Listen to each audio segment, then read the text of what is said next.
Albert Einstein 1955-ci ildə vəfat etdi.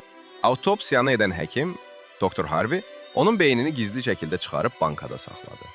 Harvey deyirdi ki, məqsədi Einsteinin dahiliyinin neyrobiyoloji əsaslarını öyrənmək idi.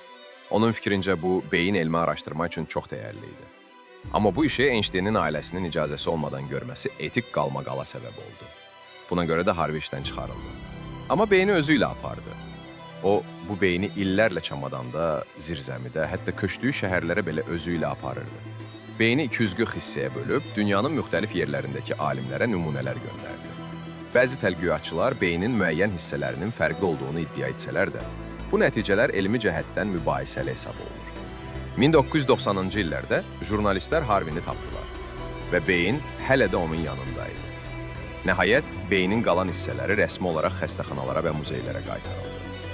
Einsteinin düşüncələri dünyanı dəyişdi, amma onun beyni hələ də bir sirr olaraq qaldı.